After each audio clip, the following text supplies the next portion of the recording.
As we all know, in the wake of the killing of George Floyd, our country faces a reckoning with structural racism.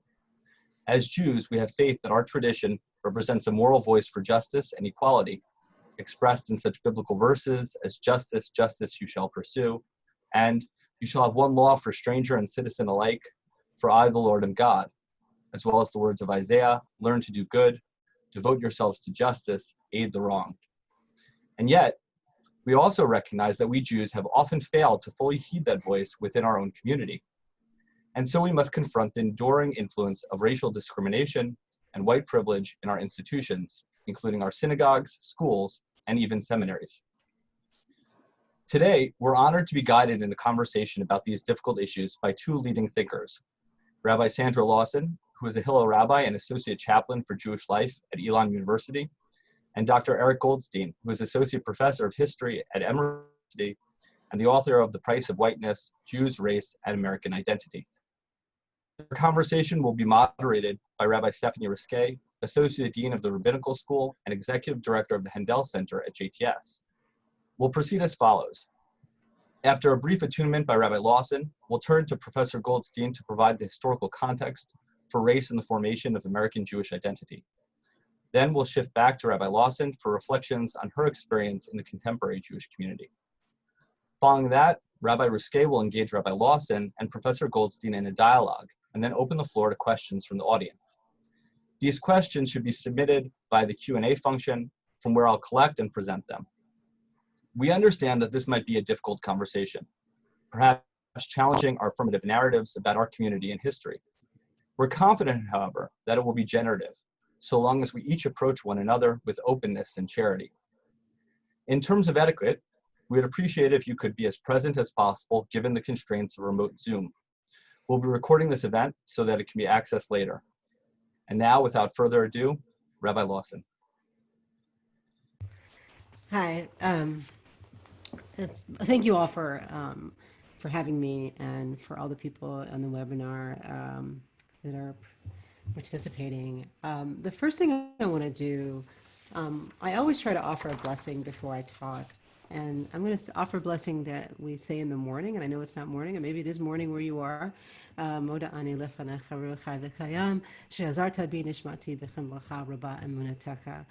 offering that. It's a prayer. It's thanking God for giving us another day on this earth, for breathing life into our souls. And more importantly, it's a blessing of gratitude. And so it's a reminder for us to be grateful for where we are on this planet, and just be grateful for all the gifts that we have. And another thing I'm going to do as we go into this conversation, I'm going to offer a Misha Barak prayer, and then I'm going to try to ground us a little bit.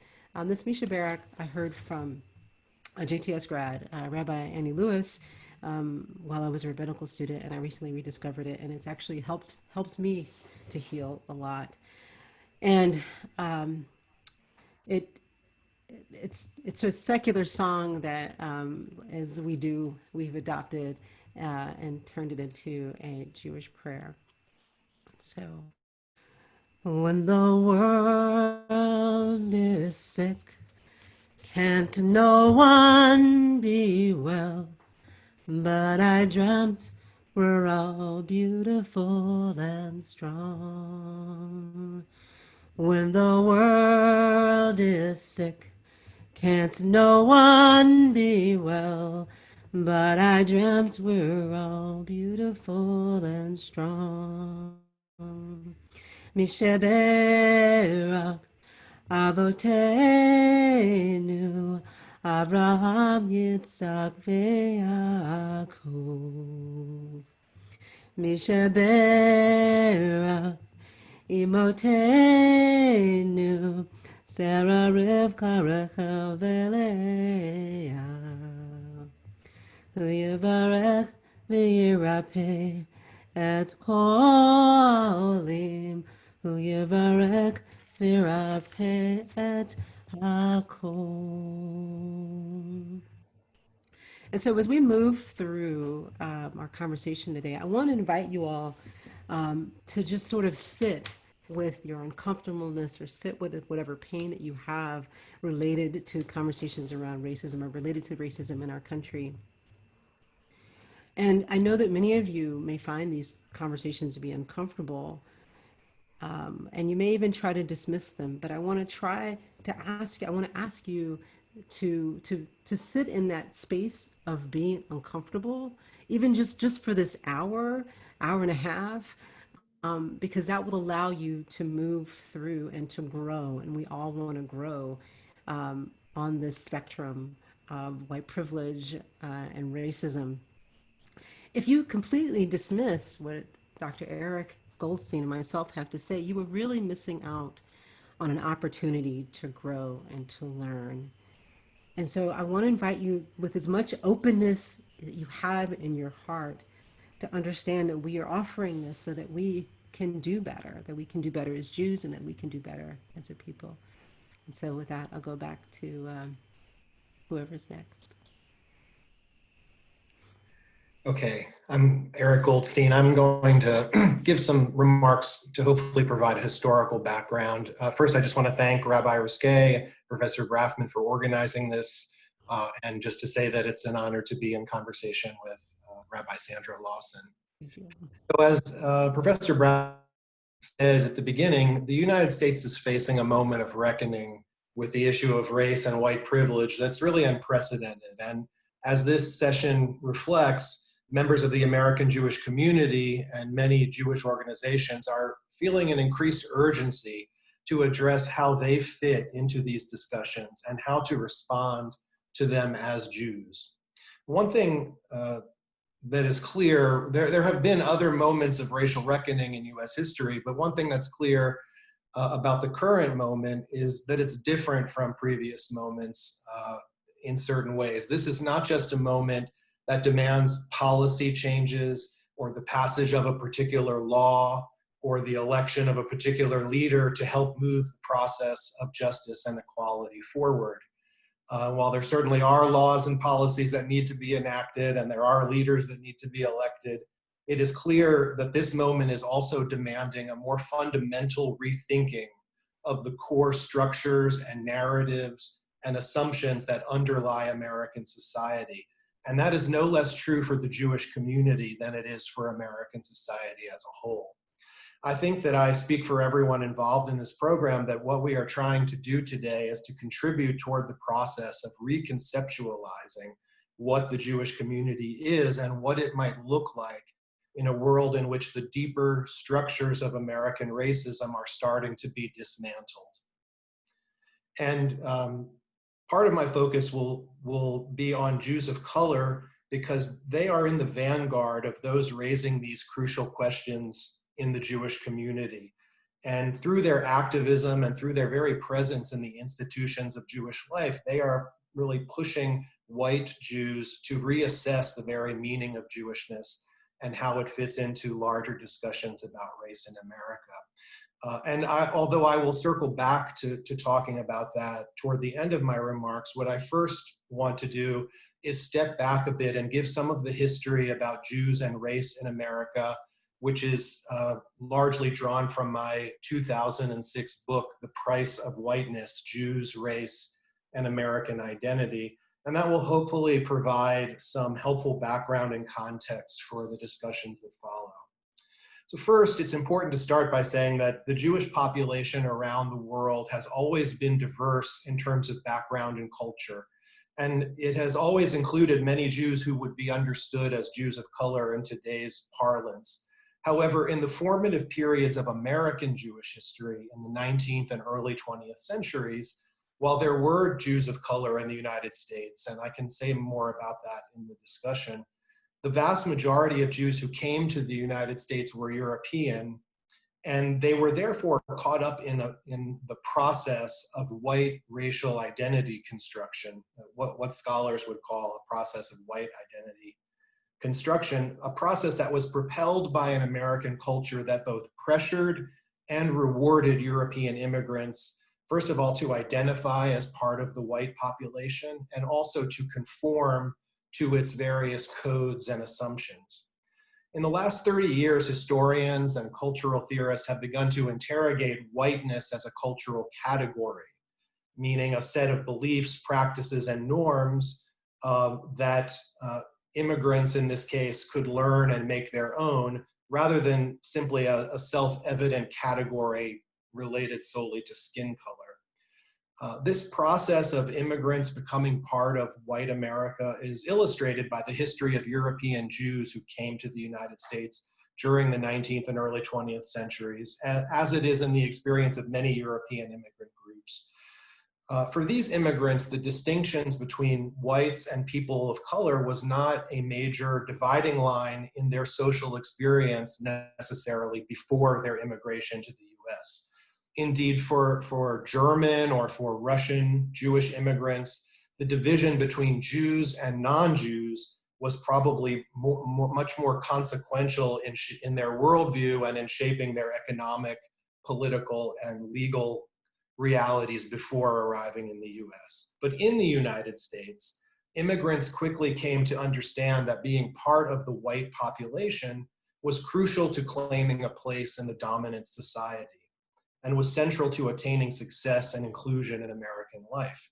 Because race shaped widely accepted definitions of citizenship, patriotism, and propriety, and also determined one's path to economic opportunity and success during that period, Jews learned often intuitively that to achieve these goals also meant presenting themselves in ways that did not challenge American racial culture and positioning themselves vis-a-vis America's racial outsider groups in ways that placed them clearly on the white side of the racial divide.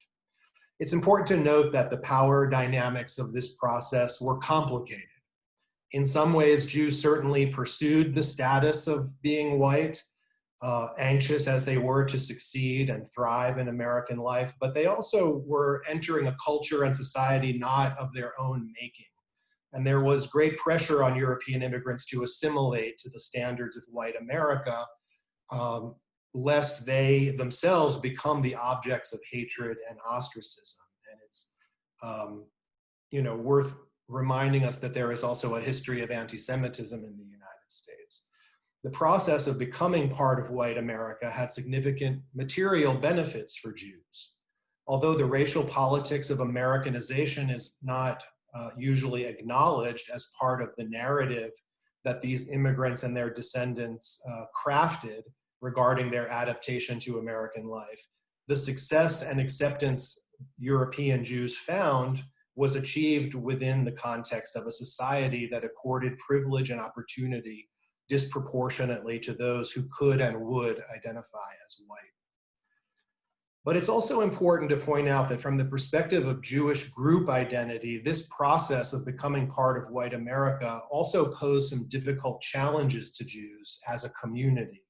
First of all, the task of positioning themselves on the white side of the racial divide raised uncomfortable questions about their support for and their participation in a racist and discriminatory culture. And that was, for many, that was a particular contradiction for Jews whose moral universe had often been shaped by their own experiences with hatred and persecution. And you see this in, for example, when Yiddish newspapers at the turn of the century would report on American news and would report events like attacks on African Americans in Springfield, Illinois, for example, and they would refer to these as pogroms, drawing indicating that at least at that point in their process of adaptation, they were seeing some parallels between those experiences.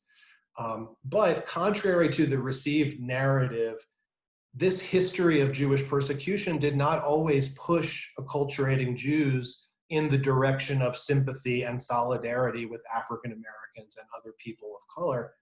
A more careful analysis shows that Jewish immigrants and their descendants developed a very ambivalent and often contradictory approach to questions of racial equality and justice. One that was shaped by their desire to win acceptance in white America, even as sometimes and under a certain set of specific conditions, which I can explain more fully in the discussion,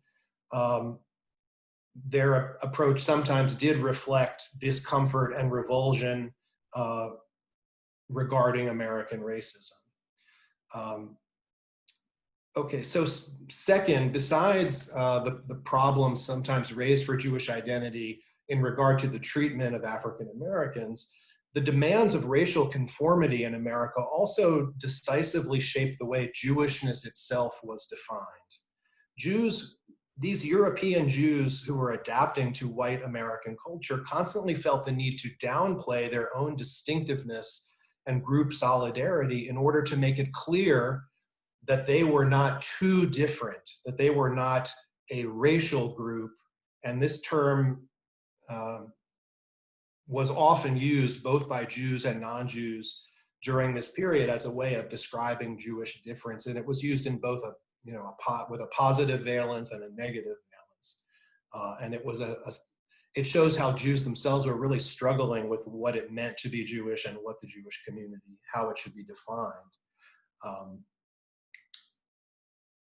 And this also, reflected a fear that if they were defined as too different, Jews could be pointed to in order to ostracize them in a similar way that African Americans and other people of color were defined as outsiders in American life. And again, I want to emphasize that anti-Semitism was not an insubstantial factor in American Jewish life, especially in the period between World War I and World War II.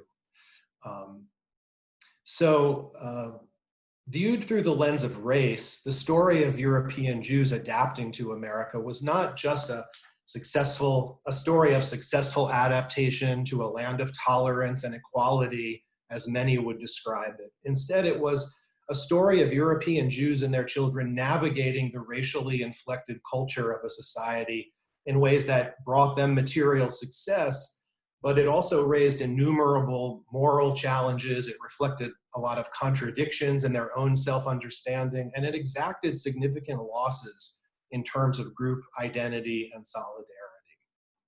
Okay, so I want to kind of now come up to the present period.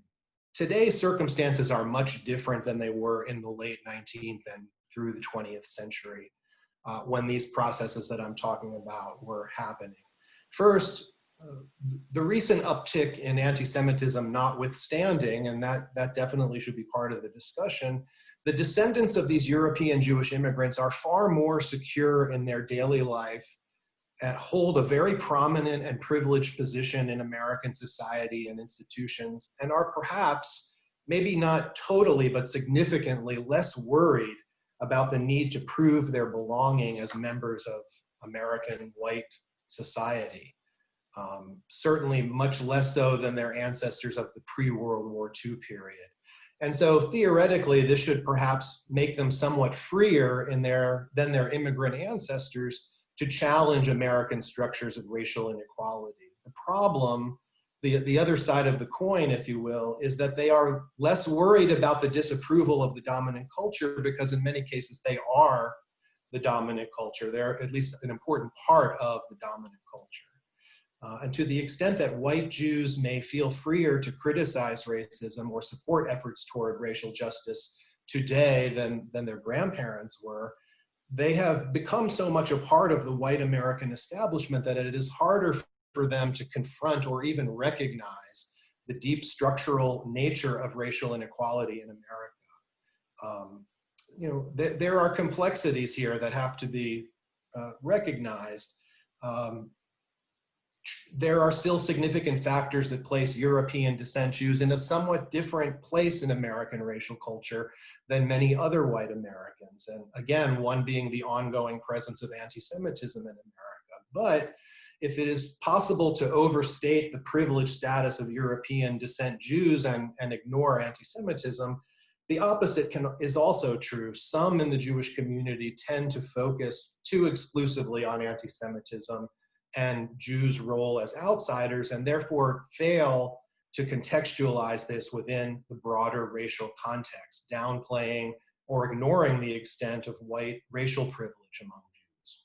Despite all these challenges, however, the mounting crisis regarding race in America is making it harder, if not impossible, for Jews of various parties, backgrounds, and viewpoints to ignore its implications for Jewish identity and self-understanding. And so for the last part of my remarks, I want to return to the topic of Jews of color. There are all these questions which I've mentioned are huge questions, and like the larger issue of structural racism, it may take years or decades to address them. And I really appreciate what Rabbi Lawson said about the need to sort of face the uncomfortability. And sometimes I think the desire to try to solve something can actually derail the process, because what's really needed at a time like this is to really confront the difficulty and the uncomfortableness rather than try to come up with quick solutions that ignore a lot of the pressing issues. So these problems may take a long time and may never be fully worked out. However, while these issues can be overwhelming and sometimes test our ability to fully imagine what meaningful change may look like, I believe that the discussions regarding Jews of color and their role in the American Jewish community provide a really crucial opportunity to start addressing some of these questions in settings closer to home, right in our own immediate surroundings and institutions and communities. The growing presence of Jews of color in the American Jewish community is raising consciousness about issues of race and Jewishness that will not only help create a more just and equal culture within the Jewish community and in its institutions, but will also open up, hopefully, crucial conversations that can guide American Jews in rethinking their place as a group in the larger racial culture of the United States. And I want to particularly just mention two things. First, discussions regarding the place of Jews of color in the American Jewish community will demand that European descent Jews confront more squarely the issue of white privilege. Advocacy around Jews of color is aiming to get white Jews to think about questions, for example, to think about simple questions like, does your rabbi ever question that you are Jewish? Or do people ever say to you, you don't look Jewish? In other words, to think about the ways in which their privilege, they have a certain privilege as whites, and they do not get asked, just as an example, the same types of questions that Jews of color are asked, and their authenticity as Jews are not challenged in the same way. And as just these types of discussions, which I think, because they are happening on a community basis and they're happening in a more communal setting, that perhaps they provide a door and an opening to drive some of these points about white privilege home in ways that are more difficult in a more political or a larger setting. Insofar as confronting structural racism and white privilege is the only meaningful way to address racial equality in the United States, perhaps these discussions within the Jewish community can help develop an approach to race that rises above some of the platitudes and invocations of shared minority status, and instead of leveraging those ideas about Jewish difference and a Jewish history of persecution in ways that lead us to kind of ignore the way in which white privilege functions in the Jewish community, that history could be leveraged to help be a motivating factor to create a meaningful path to change. And this will require European descent Jews to confront some difficult truths about American Jewish history and to give up some of the self-aggrandizing narratives about the American Jewish success story. But it can also allow Jews to forge a collective ethical and moral stance that honors aspects of the Jewish tradition and that is less ridden with contradictions and tensions that the American Jewish stance toward racial issues has displayed in the past. And just in closing, another area where discussions regarding the future of Jews of color in American Jewish life can play a really crucial role is working out tensions regarding Jewish particularism and peoplehood.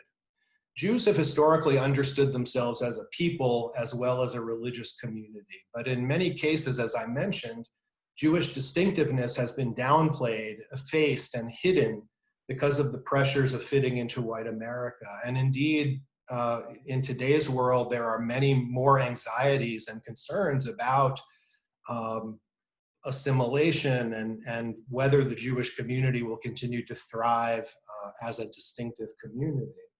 And this is also fits into this history of racial categories and the way that racial culture has shaped Jewishness in America.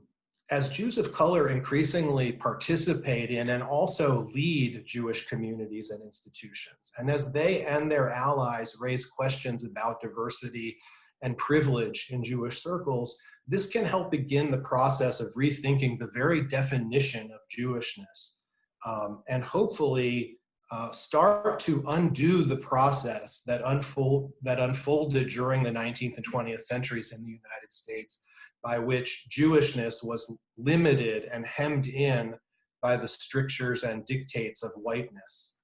And so in closing, while I have no illusions about how likely European descent Jews are to disinvest in the structures of white privilege, I do believe that ultimately the continuation of these structures are not good for the future of Jews as a group, not only because of the moral implications of living in and helping to perpetuate a racist society, but also because structural racism undermines the ability of all groups to assert and celebrate their difference. An American Jewish community that increasingly includes people of color presents the opportunity to reimagine Jewishness in ways that will make it more distinctive, vibrant, and less limited by the need to conform to the expectations of white America. Thank you. Thank you, Eric. So I'm going to provide a personal narrative as a Jew of color, and I also want to say, that my experiences are not unique. So, as you all know, I'm a rabbi. I also happen to be Black. And I've watched many Jews who are white make false assumptions about who is and who is not Jewish. In other words, I, as a Black Jew, regularly experience racism in Jewish spaces. And my experiences are not unique. Other Jews of color can relate to my experiences.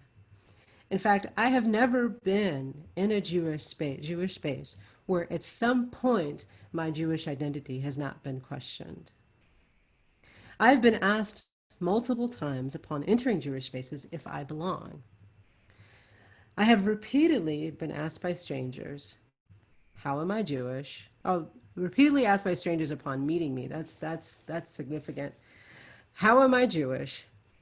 When I converted, am I an ordained rabbi? And don't you have to be Jewish to be a rabbi? And so on. And this kind of questioning, and some might call it an investigation, even if well-intended, makes people who look like me feel unwelcomed. And even if I do not engage or want to reply, I am often prevented from carrying on with my day. I am bombarded with why you, as a white person, needs to know intimate details about my life. Questions like these send messages to people like me, to Jews of color, that we do not belong. And in order to belong, white people need to feel safe. And so I want to talk a little bit about how I understand systematic racism. A few weeks ago, or maybe a month ago, I wrote a tweet. And the tweet is, I'm quoting here, "Let me be clear, you are either racist or anti-racist. Those are the two choices. The latter means that you were working every day, either emotionally or physically, to dismantle the racism that we all have been taught since day one in the United States. And that tweet got a lot of attention, so much so that I turned it into an op-ed piece. And some of what I'm reading here actually came from that op-ed piece in the foreword. So I want to take this time right now to unpack that tweet. And I will start with an analogy. The analogy I often use to explain racism is that of a baby.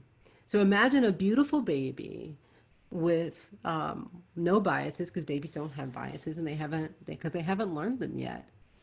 And now imagine that baby is out in the rain getting wet. Now don't ask me why the baby's out in the rain, just kind of go with me.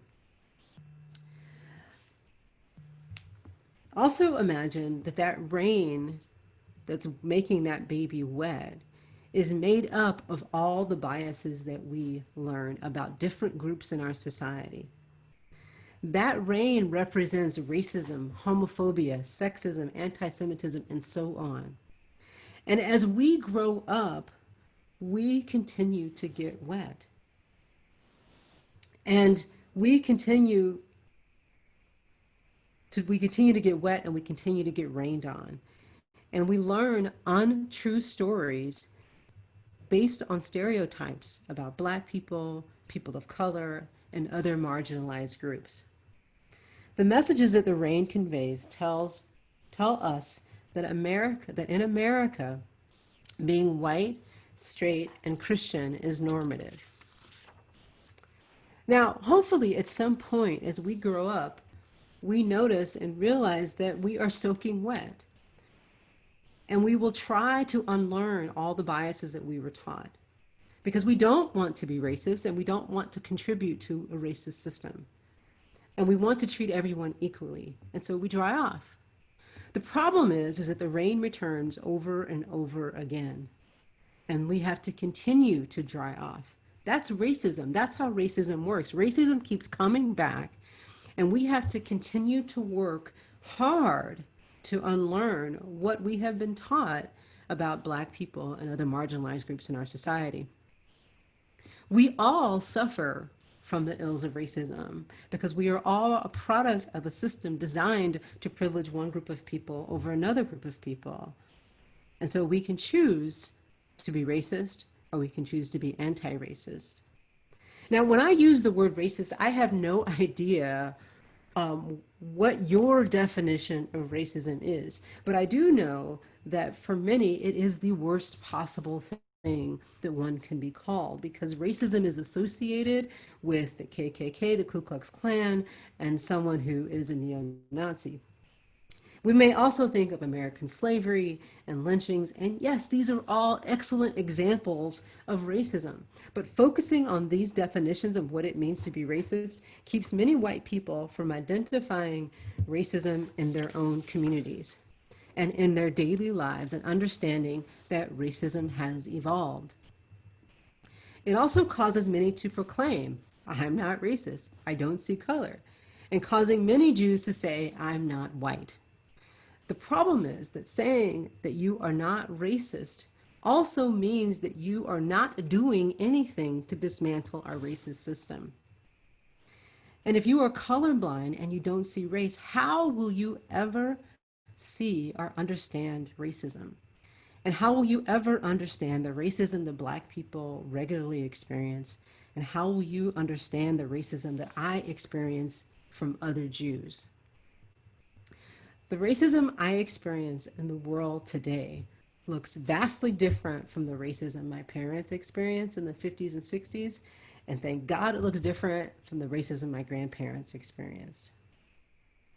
And the concentration on the KKK and neo-Nazi as examples of racism narrows the focus of racism and makes many white Americans believe that they have never witnessed racist behavior unless it's on a video. And it creates the assumption for many that racism in America is over. So I'm going to close with this. To my Jewish family who I love, we must listen to the experiences of Black Jews and other Jews of color And we must acknowledge and accept that racism exists in our communities. And we must work hard to dismantle and eliminate racism wherever it appears so that we can truly live up to our Jewish values and remember that we were all present at Sinai. Thank you.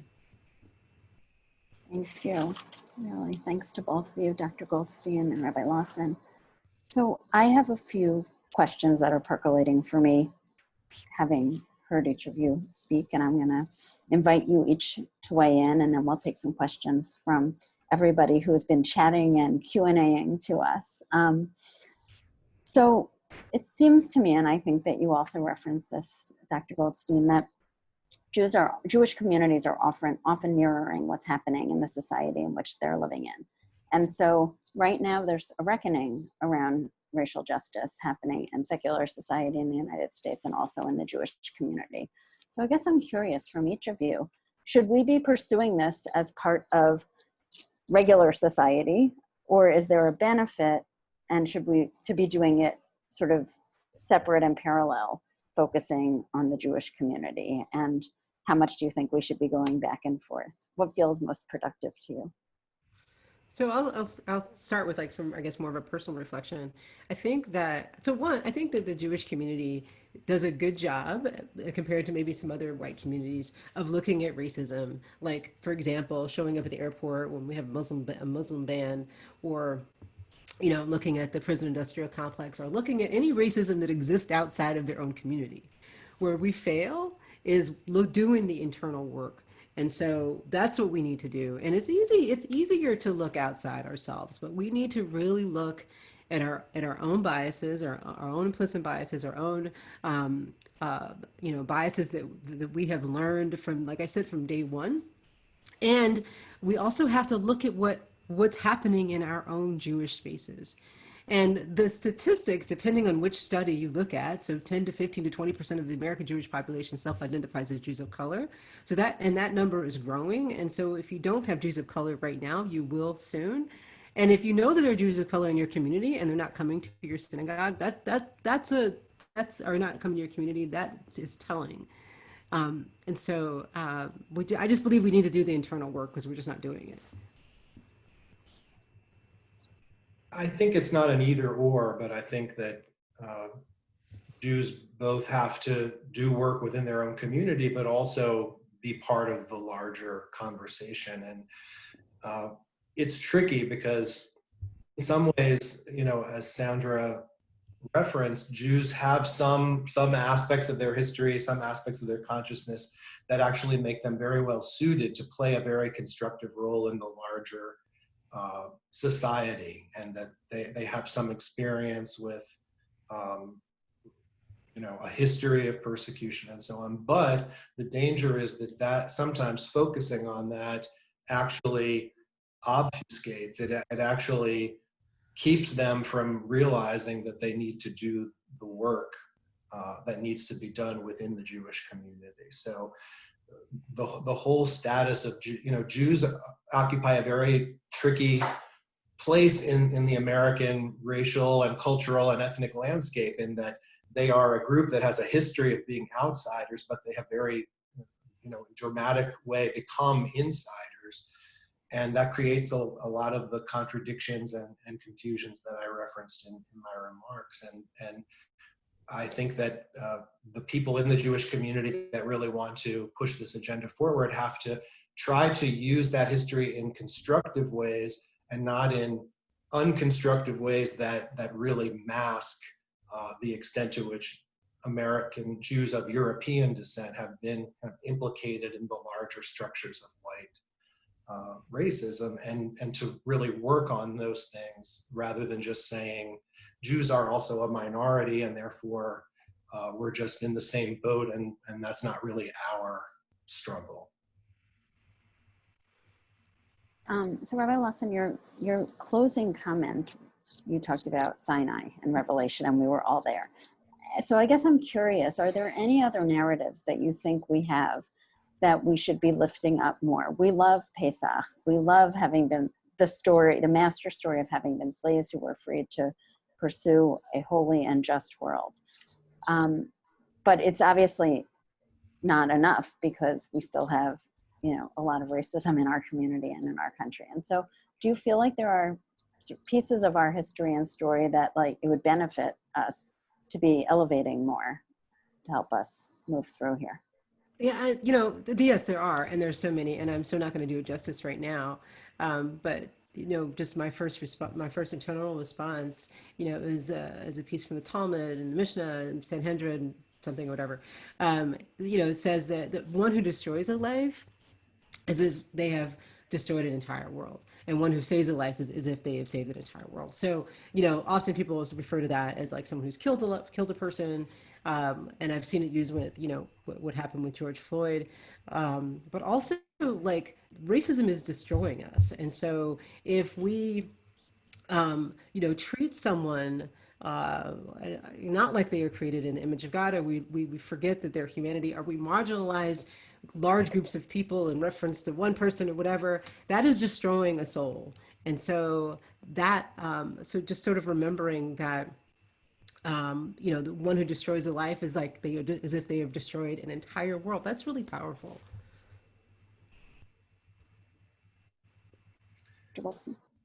Just sort of, extending what I said before, I think that we have to be very careful about the kind of narratives that we weave. And I think that, Sandra made reference to the fact that many white Jews that she speaks to need to have a feeling of being soothed or feeling safe from the conversation. And I think that comes out in some of these narratives too. So the way that many white Jews try to understand their history and express their identity is to draw parallels between, say, Jewish slavery in ancient Egypt and African-American slavery. And, I think that in some cases there may be productive, that could be something that encourages people to have a sense of joint purpose and so on. But you also have to be careful about that, because as I said, creating a kind of sense of parallelism doesn't really, it directs our gaze away from the structural inequalities and the ways in which the experience of white Jews in today's America is not the same as the experience of African American Jews, or African Americans who aren't Jewish. And so, I think it's just a matter of where we put the attention and where we put the emphasis. And I think there are other narratives that we have to start paying more attention to, and being a little more complex in the way that we look back and narrate our history. Also, I want to just jump on here, and this doesn't answer your question, but it just sort of piggybacks off of what Eric said, which was something that I had said that, and I didn't say this in my comments, but often when I confront Jews who are white about their interrogation or their questioning of me, the response I often get back, as do other Jews of color, the response I get back is, "I'm just curious." I don't really believe that. And the reason I don't believe that is because if I tell you that I don't want to have this conversation, or it's too personal, or I want to eat my dinner, or whatever I'm trying to do, what I get is why you need to know. And so that tells me that this has more to do with your curiosity. I don't know what it has to do with, because I'm not a white person, but there's more going on. And somebody gave me a quote the other day: if you really want to see where a person's heart is or where a person's motives are, give them a boundary. So my boundary is, if I don't want to talk to you about how I became Jewish or my Jewish identity, but you persist on telling me, then it's not about curiosity. Thank you. So I have one more question before we turn to Yoni and the team of people who are out there with loads of questions. So I was leading a conversation last week with a bunch of conservative synagogues around the country, and we were talking about racial justice, and it was a diverse group. I was one of a variety of people leading it. We were not all white. And one of the questions that came up was, like, I live in New York City, so I live in a diverse place. But many of the shuls were saying, like, that's not our experience, that it does not seem like there are Jews of color in our community.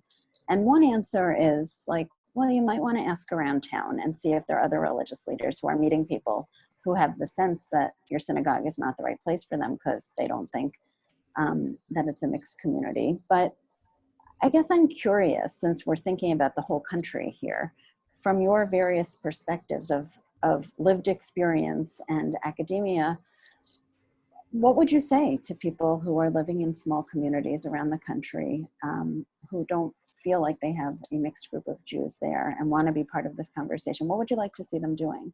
So I'm smiling because I've had these conversations before. So I did a brief stay, like 2 years in Baltimore, and someone said to me that there were no Jews of color in Baltimore, and I was like, okay, whatever. But within a day, seriously, within a day, I saw 4. And then the person who used to teach right before me, I just overheard him say that he was taking the same days off that I had to be taken off, which were from Rosh Hashanah and Yom Kippur, to his class. He's also a Black man. And so I'm saying this because I think that, also, when I point this out sometimes, then also white people will say to me, oh yeah, we do have Jews of color in our community. And that has a lot to do with who's being seen. And so white Jews will often miss clues from Jews of color because they can't see that they are actually Jewish. And I'm serious, like at first day, I really saw 4 Black men who they weren't together, but I was like, this is funny. And I think it just has to do with recognizing that we come in all shapes and colors and whatever.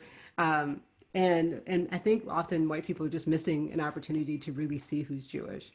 And there also may not be Jews of color in someone's town too. I just would echo what Rabbi Lawson said.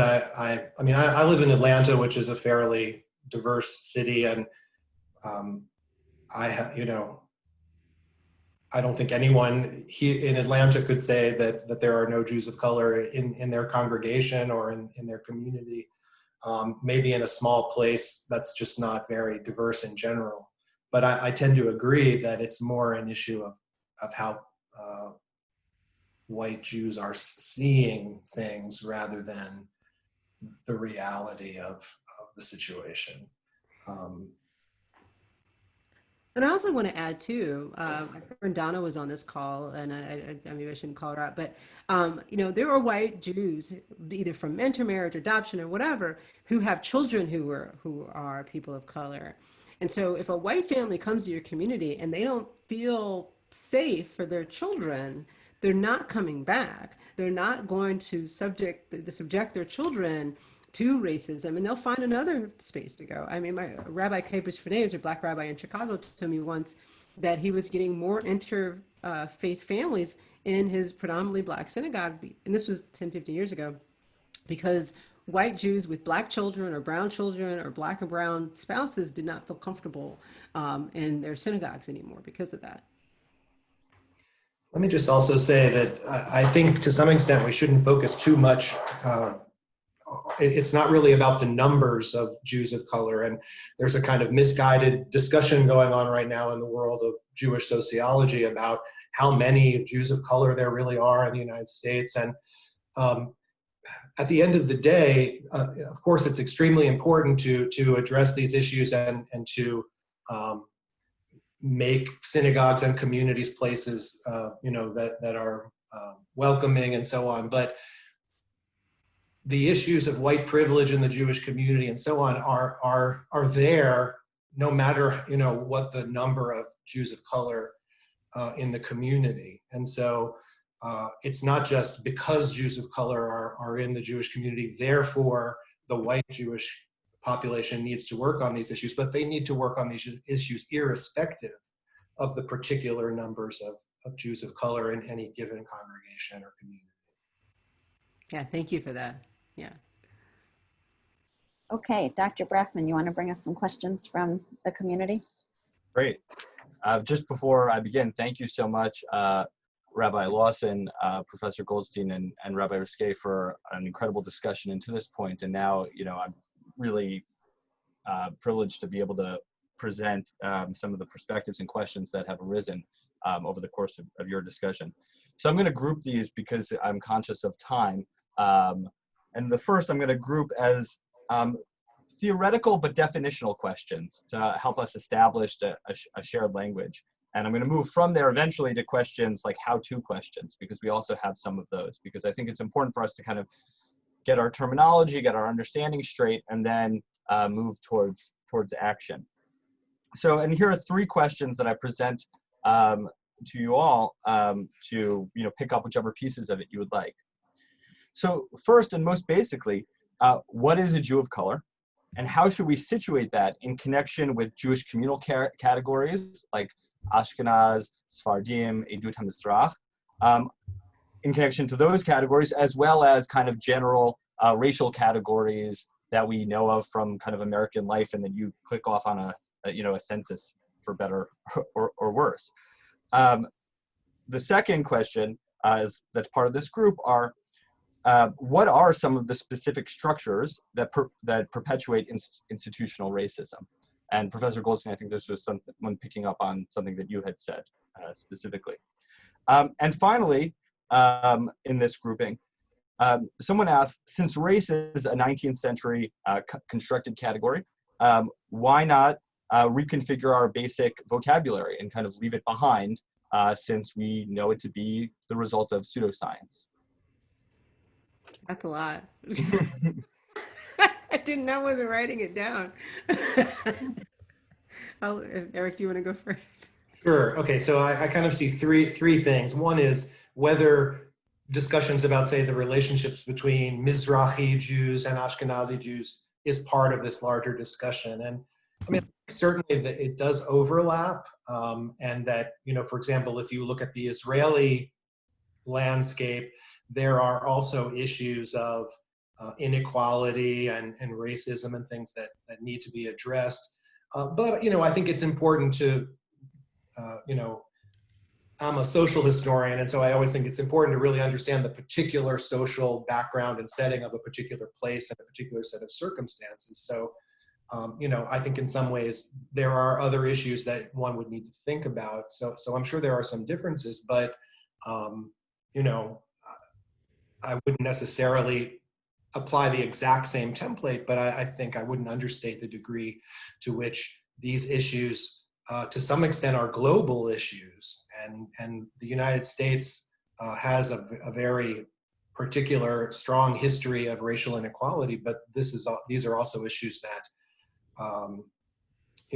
exist all over the globe, and Jews are in many of those societies: South Africa, Australia, the Middle East, and different places. So these are issues that go beyond the borders of the U.S. Okay, what are the institutions that perpetuate,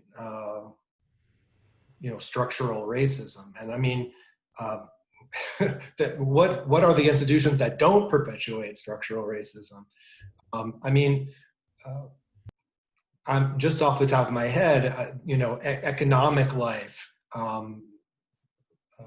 neighborhoods and residential patterns, schools, popular culture, government institutions. I mean, these are just a few of the classic areas that, if you look at the history of racial inequality, these were all the arenas in which, those hierarchies and distinctions were played out. And it's also worth noting that if you look at the place of European descent Jews in American culture today, they hold very prominent places in economic institutions, in real estate and real estate development, in higher education, in popular culture, in government institutions. They're disproportionately represented in many of these areas. And so it just underscores both the urgency with which Jews have to really think about these issues, but also the position that Jews are in, perhaps a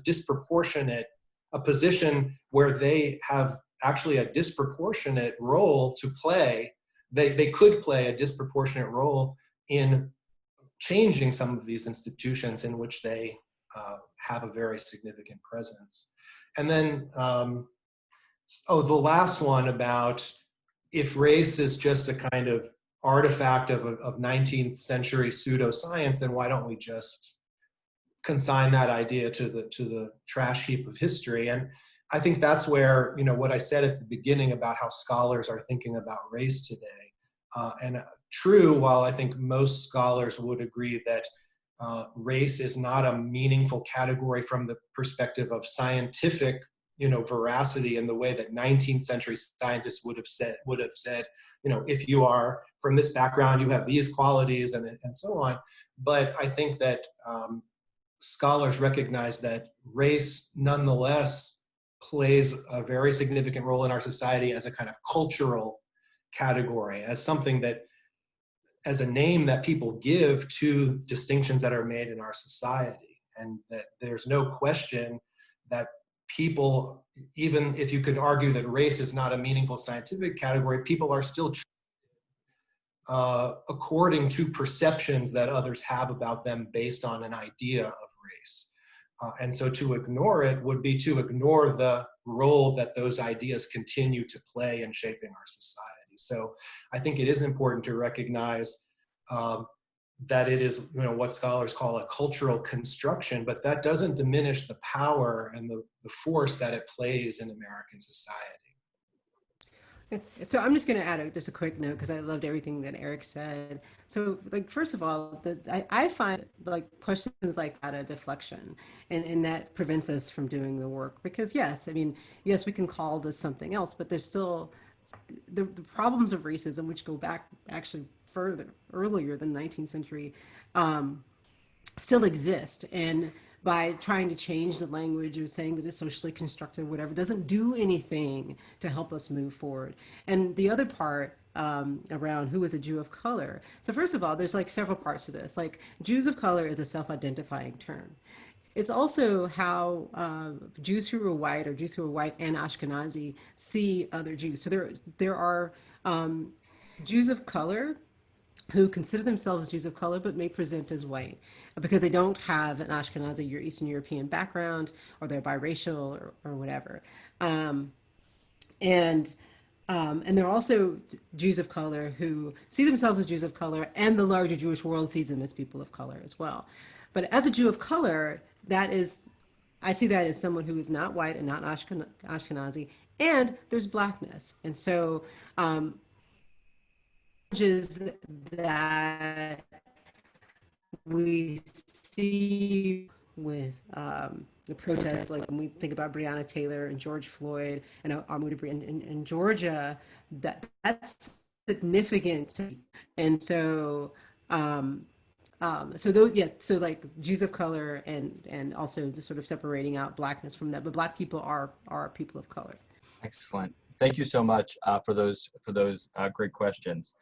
In the interest of time, I'm going to move directly to the kind of how questions that we've gotten, because those are very important, and I want to make sure that we discuss them. I'll just note there were some questions that kind of were historical background, and on that basis, I want to heartily recommend Professor Goldstein's book and the bibliography therein that can fill in a lot of those questions about American Jews and race in different time periods.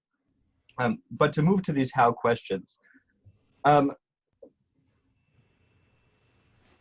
most basically, what's interesting here is that a number of the questions move from particular, interactions, from how am I welcoming towards a Jew of color in the way that I would be welcoming to a Jew that presents as white by asking about similar experiences. How do I do this without running roughshod over these sensitivities?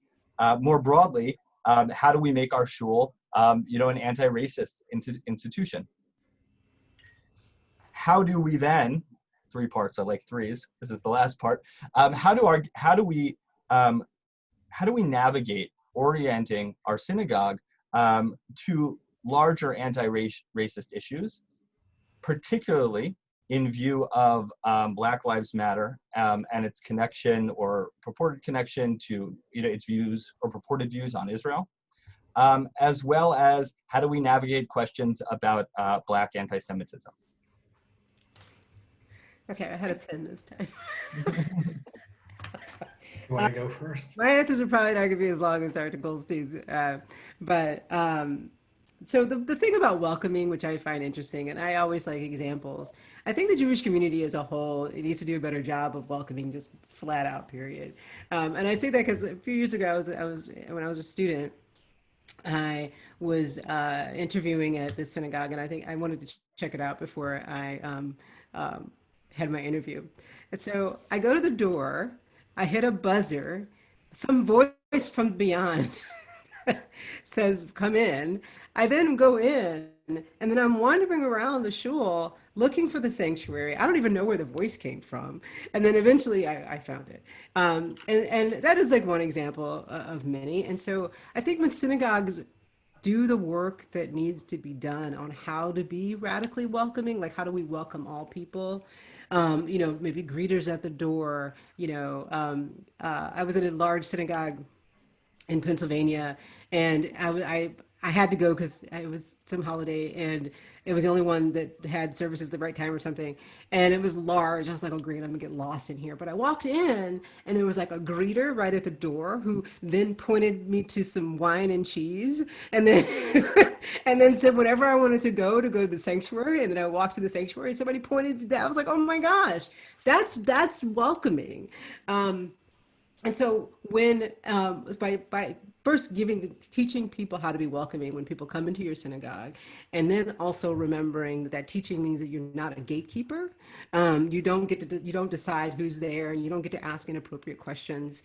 My friend Joshua Lesser wrote a paper. Rabbi Joshua Lesser has a paper with training that he did with his synagogue on how to be welcoming, and I could share that with you all at some point. But it has like guidelines. As far as like the work of anti-racist work, I think that the fact that for the few weeks, the top 4 books or whatever on the New York Times bestseller list were all anti-racist books, only to be moved by Mary Trump's book and then John Bolton's book.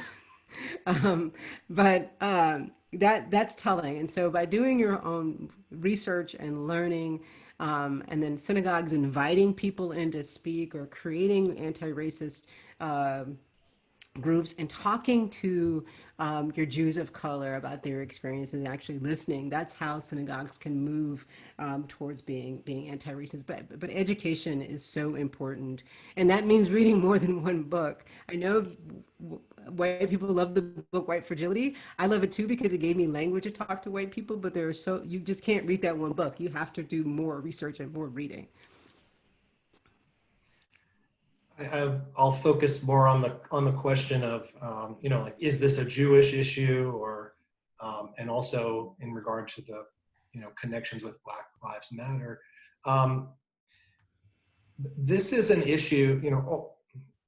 I can't think of Jews in the United States who are disconnected from these larger issues of American society. In other words, no matter how, if you live in a Jewish enclave or no matter how separate you think you are from American society, these are issues that affect everybody.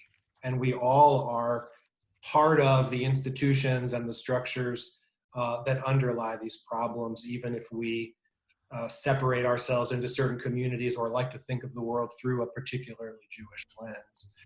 So I think this is just by definition a Jewish issue, as well as a larger issue. Again, I just think that questions about what Jewish communities can do,